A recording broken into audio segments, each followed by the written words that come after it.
রাজধানীর সড়কে শৃঙ্খলা নিয়ন্ত্রণে নেমেছেন ট্রাফিক পুলিশ সদস্যরা।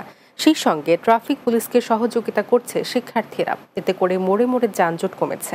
এছাড়া নগরীর থানাগুলোতেও পুলিশের কার্যক্রম চালু হওয়ায় নগরবাসীর মাঝে ফিরেছে স্বস্তির নিঃশ্বাস। বিস্তারিত প্রান্ত পারভেজের প্রতিবেদনে ক্যামেরায় ছিলেন তরিকুল ইসলাম খোকন। ছাত্র জনতার ব্যাপক আন্দোলনের মুখে গত ৫ আগস্ট শেখ হাসিনা সরকারের পতনের পর ভেঙে পড়ে রাজধানী সহ সারা দেশের ট্রাফিক ব্যবস্থা। ক্লান্তি লগ্নে সড়কের শৃঙ্খলা ফেরাতে হাল ধরে ছাত্র সমাজ। দেশে অন্তর্বর্তী সরকার দায়িত্ব গ্রহণের পর স্বরাষ্ট্র বিভাগের নির্দেশনায় কর্মবিরতি ভেঙে সোমবার সকাল থেকে রাজধানীতে দায়িত্ব পালন শুরু করেছেন ট্রাফিক পুলিশ সদস্যরা। আমাদের সাথে ছাত্ররা আছে, আনসার সদস্যরা আছে, আমরা সবাই মিলে একত্রে কাজ করতেছি। ট্রাফিক মোটামুটি আমাদের কন্ট্রোলে, এখন আর অত বেশি সমস্যা নাই, সব দিকে খুবই ভালো চলতেছে।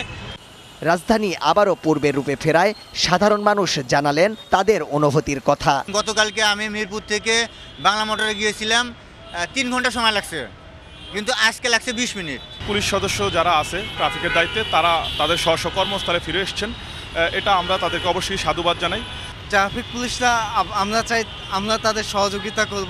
এছাড়া রাজধানীর থানাগুলোতেও স্বল্প পরিসরে চলছে কার্যক্রম। শঙ্কা কাটিয়ে আইন শৃঙ্খলা বাহিনীর কার্যক্রমে গতি ফিরতে শুরু করেছে।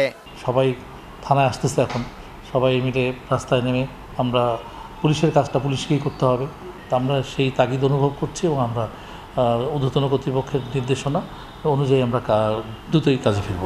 নতুন দেশে সবাইকে সাথে নিয়ে এগিয়ে যাওয়ার আহ্বান আইন শৃঙ্খলা বাহিনীর সদস্যদের। রাজধানীর বিভিন্ন থানা ও সড়কে ফিরেছে ট্রাফিক পুলিশ। কমতে শুরু করেছে যানজট, স্বস্তি ফিরেছে নগর জীবনে।